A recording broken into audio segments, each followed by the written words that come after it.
boa noite. Você fica agora com as notícias que são destaque em Minas nesta segunda-feira. Fábrica de fogos de artifício explode e homem morre. O Hospital Sofia Feldman vai receber mais verba da Prefeitura de BH para amenizar crise financeira. No Dia Mundial do Vitiligo, fomos entender mais sobre o assunto. Você sabia que os médicos ainda não conhecem a causa da doença? Mutirão nas ruas da capital elimina focos de dengue com a ajuda de moradores. Eleitores de Santa Luzia, na Grande BH, elegeram um novo prefeito. 24 cidades mineiras já tiveram que voltar às urnas. Companhias aéreas aumentam de novo a taxa de bagagem. E no futebol, o Atlético confirma Thiago Largue como treinador. O número de pessoas obesas nas capitais parou de crescer. E fomos conhecer quem conseguiu eliminar os quilos extras. Mais informações sobre essas e outras notícias a partir de agora.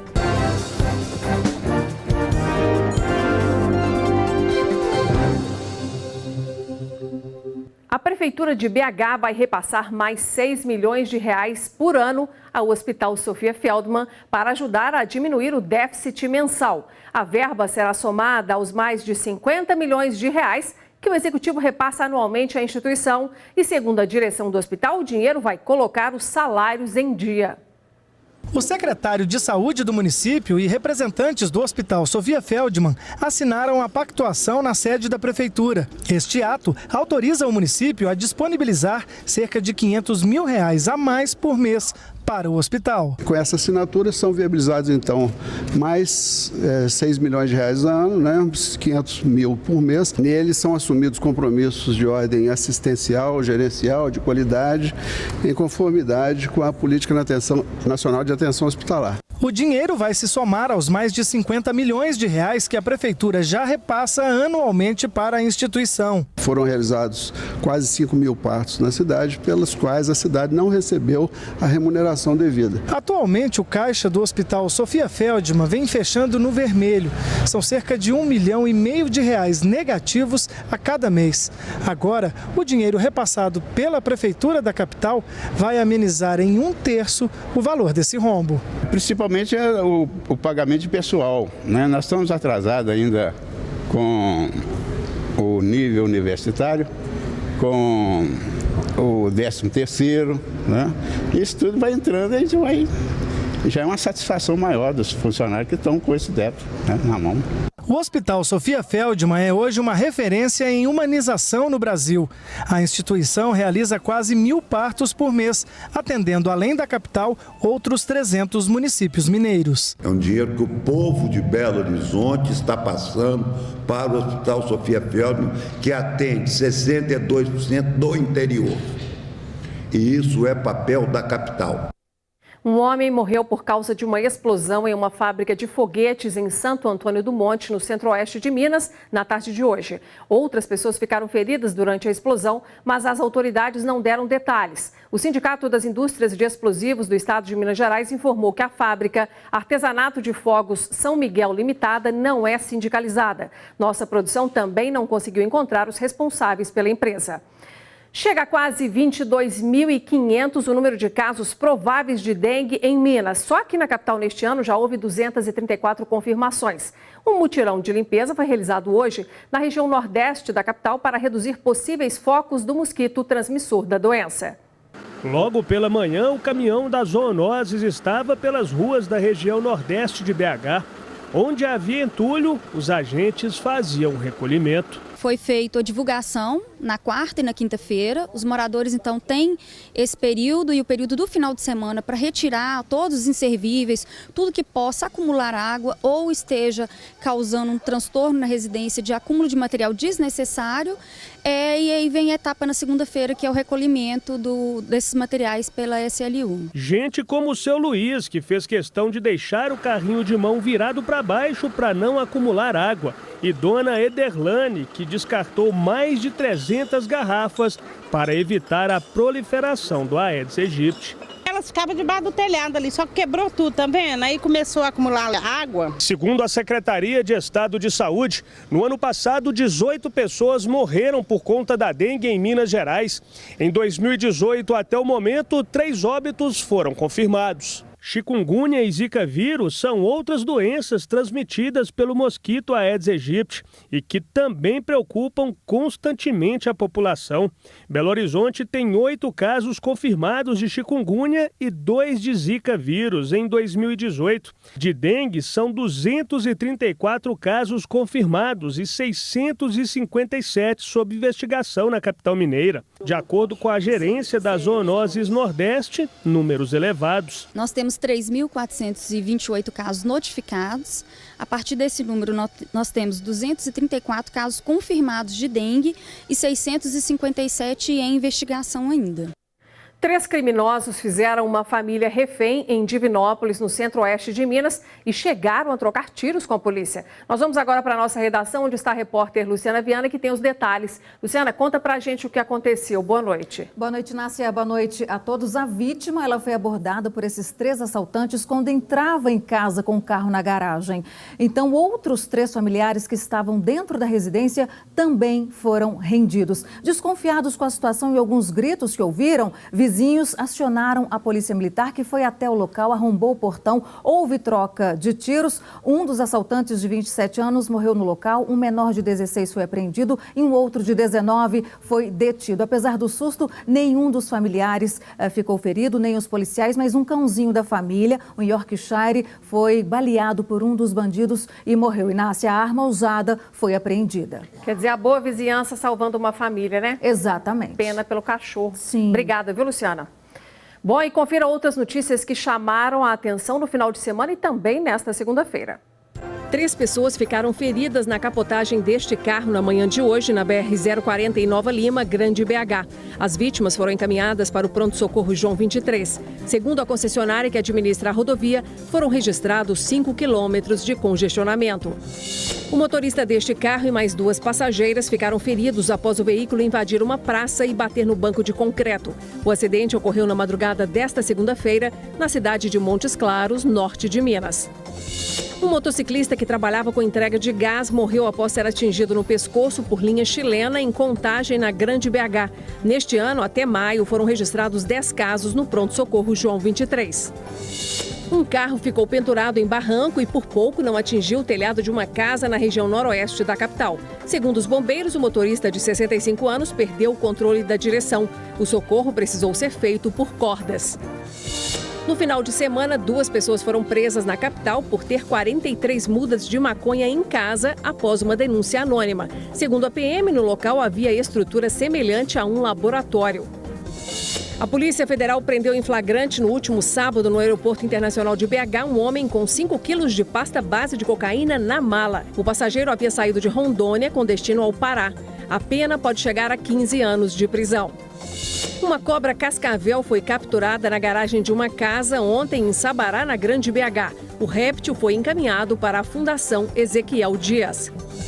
O motorista deste carro oficial da Secretaria de Estado da Saúde foi flagrado em um vídeo que viralizou na web ao abordar uma garota de programa em bairro da região da Pampulha, na capital.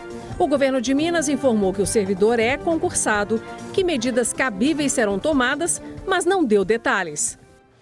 Delegado Cristiano Xavier, do PSD, é o novo prefeito de Santa Luzia, na Grande BH. Ele recebeu mais de 54% dos votos na eleição suplementar realizada ontem. Os eleitores voltaram às urnas depois que a ex-prefeita Roseli Pimentel, presa por suspeita de envolvimento na morte de um jornalista, renunciou ao cargo. Estamos no mês de junho. Mas em Santa Luzia, na região metropolitana de Belo Horizonte, o domingo foi de eleição. É novidade pra gente, né? Porque eu acho que do tempo que eu moro aqui na cidade, acho que eu nunca vi uma situação do tipo. É que Roseli Pimentel foi reeleita prefeita da cidade em 2016, mas renunciou ao cargo em maio deste ano. Roseli responde a 5 processos de cassação e cumpre prisão domiciliar por suspeita de ordenar o assassinato de um jornalista de Santa Luzia. Antes da ex-prefeita, o vice dela também tinha deixado o cargo. Os eleitores geralmente retornam às urnas para uma eleição suplementar nos casos de vacância ou de cassação. Aqui em Santa Luzia, apesar das ações de impugnação de mandato eletivo, os eleitores estão retornando às urnas por conta da vacância, porque prefeito e vice renunciaram. 6 candidatos disputaram o pleito. com voto obrigatório para os cerca de 150 mil eleitores de Santa Luzia, assim como acontece nas eleições de outubro. Quando o eleitor acumula 3 turnos sem votar, o título dele pode ser cancelado. O domingo também foi de votação nas cidades de Timóteo, no Vale do Aço, e Itaiomi, na região leste de Minas. As eleições municipais foram em 2016, mas os eleitores de 22 cidades mineiras já tiveram que voltar às urnas. A gente tenta fazer da melhor forma, né? Esperando que melhore alguma coisa aí para nós. Não tem candidato bom também, né, na verdade. Então, a gente vem porque por obrigação mesmo. A esperança é que mude, né? Tem que mudar. Tem que mudar, né? A cobrança pelo despacho de bagagens, que está em vigor há mais de um ano, não reduziu o valor das passagens aéreas como foi prometido. Você deve se lembrar. Agora, 2 companhias aumentaram o valor da taxa extra, gerando mais reclamações de usuários e uma nova ação na Justiça. Basta uma rápida volta no aeroporto para encontrar quem diga que não percebeu redução no preço das passagens. Não baixou, de fato, né? Então a gente paga o mesmo valor e, além, temos que pagar ainda a taxa de embarque. A gente viaja muito a trabalho, a gente acha isso um absurdo. É um absurdo, porque já paga caro na passagem. E eles estão certos. Segundo um levantamento feito pela Agência Nacional de Aviação Civil, o valor dos bilhetes ficou praticamente estável no segundo semestre de 2017, período em que a cobrança extra pelas bagagens entrou em vigor. Agora, 2 companhias aéreas decidiram subir o valor da taxa. Nós temos direito a um volume de 23 quilos. Acontece que eu trouxe 2 volumes, eu paguei R$120 de diferença. Eu já estou pagando a passagem, que é cara, ainda tem que pagar a bagagem ainda. Eu acho bem caro para uma taxa de bagagem. Tá puxado? Tá puxado. A Ordem dos Advogados do Brasil entende que a cobrança é indevida e, por meio de nota, informou que vai entrar na Justiça para que o aumento na taxa seja suspenso. De acordo com o Código de Defesa do Consumidor, todo aumento de forma unilateral, sem motivo, é considerado indevido. Não há previsão, né, porque é uma ação judicial, mas há um pedido de urgência, que é uma tutela antecipada. Então, caso seja deferido, pode trazer aí uma diminuição imediata para o consumidor, mas tudo depende do judiciário. A Associação Brasileira das Empresas Aéreas afirma que desde que as novas regras entraram em vigor, as empresas passaram a oferecer uma nova classe tarifária com valores menores do que as demais existentes. Mas a alta do dólar e do querosene de aviação nos últimos 12 meses são fatores que contribuíram para o repasse de preços. Para esse especialista, o consumidor deve se precaver. Ele deve pesquisar, né, as companhias aéreas, fazer as reclamações na ANAC e também sempre guardar os comprovantes. Caso essa ação seja julgada procedente, os consumidores podem ser ressarcidos. E depois do intervalo, você vai ver que o vitiligo ainda tem causas desconhecidas, mas fatores emocionais podem agravar o quadro dos pacientes. Hoje é o Dia Mundial do Vitiligo, caracterizado pela perda da pigmentação na pele. As reações emocionais dos pacientes podem agravar a doença. Há 17 anos, as primeiras manchas apareceram nas mãos do Gerson. Depois, surgiram em outras partes do corpo. Foi diagnosticado o vitiligo, uma doença que causa a despigmentação da pele na forma de manchas. Eu tive um acidente de carro, bati o carro num poste e tal, e eu fiquei muito estressado com a situação ali, preocupado que pessoas que estavam no banco de trás machucaram, um parente quebrou o braço, o outro cortou, a esposa na época quebrou um osso no rosto aqui. Fora a perda do automóvel, né? E aí nisso, determinado tempo, começou a surgir. Surgiu assim nas mãos. De acordo com a Sociedade Brasileira de Dermatologia, a doença atinge cerca de 1% da população mundial. Esse número equivale aqui no Brasil a 2 milhões de pessoas com vitiligo. De acordo com este médico especialista, vários fatores podem contribuir para o surgimento da doença, sobretudo a questão emocional. A gente faz de tudo para tratar nossos pacientes, mas sempre, mesmo que eles fiquem tratados, sem nenhuma lesão, sempre a questão emocional vai ter que ser envolvida, porque pode desencadear um novo quadro de vitiligo. Ainda de acordo com o especialista, a doença pode acometer desde crianças até idosos. Raramente requer exames laboratoriais ou de imagem. O próprio médico dermatologista é capaz de diagnosticar a doença no consultório. A maioria dos pacientes não manifesta qualquer sintoma, além do surgimento de manchas brancas na pele de tamanhos variáveis. O vitiligo não tem cura, mas tem tratamentos, entre eles o laser. Ele vai matar o linfócito T, que é a célula de defesa que mata o melanócito, que faz a perda do pigmento, porque é o melanócito que produz a melanina. E vai estimular o melanócito da pele sã e para a pele manchada. Ainda segundo o médico, a doença que causa descoloração da pele não é contagiosa. Não é uma doença contagiosa, infecciosa, que é uma doença que afeta muito emocionalmente o paciente. Então, essa questão emocional é muito importante. Além do que, por ser uma doença autoimune, o paciente tem que ser abordado de outras doenças autoimunes que pode ter associado. Diabetes, hipotireoidismo, deficiência de vitamina, até outras doenças autoimunes mais sérias, como o pênfigo, podem ser também ligadas ao vitiligo. O vitiligo, a gente sobrevive, a gente, olha, segue a vida, vai em frente, não desista, né, de viver, lute. É isso, ânimo acima de tudo. Gente, foi assinado hoje um novo termo de ajustamento de conduta entre os Ministérios Públicos Federal e Estadual de Minas e do Espírito Santo, outros 9 órgãos públicos, além da mineradora Samarco, que muda a forma de participação dos afetados naquele grande desastre de Mariana, nas decisões de indenizações e de reconstrução dos povoados. Nós vamos agora conversar com o nosso repórter Marcelo Silveira, que está agora na sede do Ministério Público e tem as informações. Marcelo, conta para nós qual é a novidade desse TAC. Boa noite.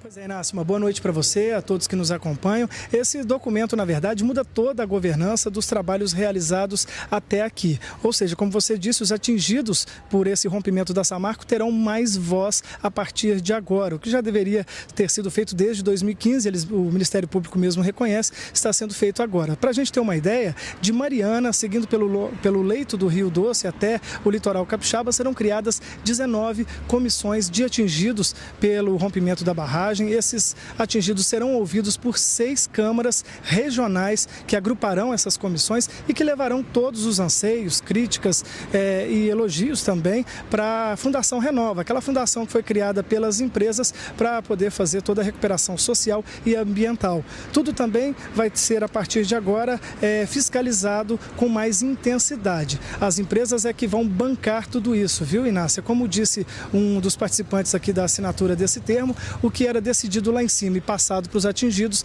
agora vai ser analisado pelos atingidos e todos os anseios vão ser passados para quem realmente está fazendo essa recuperação, viu? Tá certo, parece um bom caminho. Obrigada, Marcelo.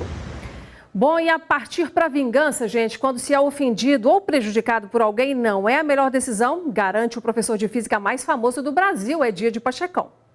Mesmo que a injustiça levante o seu martelo vingador, quem deseja vingar-se ainda ama. E quem se mostra ofendido ainda quer. Vingar é a prova mais evidente da estupidez. A vingança é a mais destrutiva de todas as emoções humanas e a gratidão a mais sadia. O inimigo é o nosso melhor mestre. O inimigo nos desinstala, nos provoca, nos tira do equilíbrio, nos ofende. Deveríamos nos alegrar por ter um bom inimigo. Sem ele não há crescimento. No mais, esqueça o ocorrido, meu irmão. O passado é história, o futuro é mistério. Viva o presente. Por mais que você sofra críticas desmerecidas, vingar jamais. A vingança tira Deus da equação. Tenha compaixão com o próximo, seja tolerante, tenha paciência, seja criativo. Ser assim não é difícil. Você não precisa ser uma Madre Teresa para conquistar isso. Basta querer. Evite julgar as pessoas segundo seus próprios referenciais. Falou legal? Na maioria das vezes, os julgamentos são inadequados para a situação ou injustos para as pessoas. Isso gera mais confusão que solução. A vida segue, meu irmão. Então, perdoa. Perdão é decisão, não sentimento. Perdoar não é esquecer, é abandonar a mágoa. Perdoe verdadeiramente. A língua sabe mentir, os olhos não. Perdoar é seguir em frente, é não pensar mais na ofensa. A ira foi feita para os tolos que absorvem suas próprias misérias. Não foi feita para você. Falou legal? Perdoe. É isso aí. Bye, bye. E veja a seguir, número de pessoas com sobrepeso nas capitais parou de crescer, mas 20% da população ainda é considerada obesa. Chegou a vez das startups do setor de comunicação serem aceleradas aqui em BH para entrar mais forte no mercado. De acordo com o presidente do Sinapro, o Sindicato das Agências de Propaganda, o objetivo da locomotiva é trabalhar a indústria criativa de Minas Gerais. As agências de propaganda se preparando para interagir mais e conseguir tirar bons frutos, né, dessa imersão. A locomotiva é uma aceleradora que, por meio de editais formulados, as empresas e startups com produtos de inovação inseridas no segmento da comunicação poderão se cadastrar para o ciclo de aceleração. Vai ser lançado um edital agora no mês de julho, mostrando o perfil e as especificações técnicas que as empresas precisam de ter para se apresentar e se candidatar ao edital. De acordo com o presidente do Sindicato das Agências de Propaganda, a locomotiva vai buscar empresas com potencial inovador, capazes de causar um real impacto na indústria da comunicação. Márcia é gerente de operações do P7 Criativo, parceiro da locomotiva nessa empreitada. O P7 Criativo é uma agência de desenvolvimento da economia criativa. A locomotiva é um dos nossos residentes e está dentro do setor, que é o setor de comunicação, e a gente ajuda no desenvolvimento do projeto deles. A locomotiva conta com o apoio do Sistema FIENG, Fundação João Pinheiro, Codemig e Governo do Estado. Com o crescimento de startups em Minas Gerais, o mercado de comunicação começa também a plantar uma semente que deve dar bons frutos. Isso é um trabalho que não acontece de repente, não. Ele é construído, ele vai começar agora. A gente tem ideia de que a médio prazo, depois da gente conseguir acelerar aí a 1 ou 2 ciclos, a gente já tenha tudo isso de uma forma madura para poder perseguir um caminho de sucesso. Boa sorte, né? O número de pessoas obesas nas capitais parou de crescer, mas a situação real ainda é séria. 20% da população está obesa e cerca de metade já tem excesso de peso. Quem já reverteu esse quadro garante que qualquer pessoa pode mudar de vida. É até difícil acreditar, mas o Rafael já pesou 144 quilos. O profissional de educação física conseguiu perder 60 após algumas mudanças de hábitos. Descobri que estava hipertenso, 22/11, estava pré-diabético e começou a vir uma bola de neve. Terminei relacionamento, então aquilo me despertou a mudança. Este é o espaço especializado em emagrecimento. Toda essa galera aí, por exemplo, já esteve bem acima do peso. A Beatriz é uma delas. A estudante de 21 anos já perdeu 12 quilos nos últimos 3 meses. Eu estava pesando 94,5 kg e eu não estava mais me sentindo bem com o meu corpo. Parei de fazer várias coisas, saí para vários lugares porque eu não me sentia bem no lugar com o corpo que eu estava. E uma pesquisa mostrou que justamente por causa dessas mudanças de hábitos tem crescido cada vez menos o número de pessoas que se tornam obesas nas capitais brasileiras. Mas ainda há um índice que preocupa muito. Metade da população que vive nessas cidades está acima do peso. Esta endocrinologista alerta principalmente o crescimento na obesidade entre jovens e crianças. Os hábitos de vida estão propícios para o desenvolvimento da obesidade. Uma alimentação inadequada, né, mais rica em gorduras e açúcares e com menos nutrientes, assim como o sedentarismo, a inatividade física, isso tem propiciado o aumento do número de indivíduos obesos. Os adultos também podem ter sérias complicações por causa do excesso de peso. Risco de infarto, derrame e aumento de outras doenças associadas, como a hipertensão e diabetes. Por isso, hoje pode ser uma boa oportunidade para você começar aquela dieta que sempre fica para a próxima segunda-feira ou até mesmo começar a praticar uma atividade física. Quem tem determinação e a vida saudável como hábito, não se arrepende. Eu falo para todo mundo, se eu posso, você também pode. Todo mundo tem condição de mudar, basta acreditar, basta ter paciência, ter disciplina e lógico que precisa ter bons profissionais acompanhando no processo. Não é fácil de jeito nenhum porque você sai de um ritmo de vida para outro. Mas assim, tudo é questão de hábito e costume, então não é impossível para ninguém. Puxa vida, Rafael e Beatriz são pura inspiração, né? Que tal a gente seguir o caminho deles? Bom, gente, depois de mais de 4 meses treinando o Atlético, o Thiago Largue foi oficializado hoje como técnico do time. O presidente do clube, Sérgio Sete Câmara, postou hoje em uma rede social que o novo contrato foi assinado e que vai vigorar até o final deste ano. Nós ficamos por aqui, obrigada pela sua audiência. Amanhã estaremos de volta com as notícias de Minas. Até lá!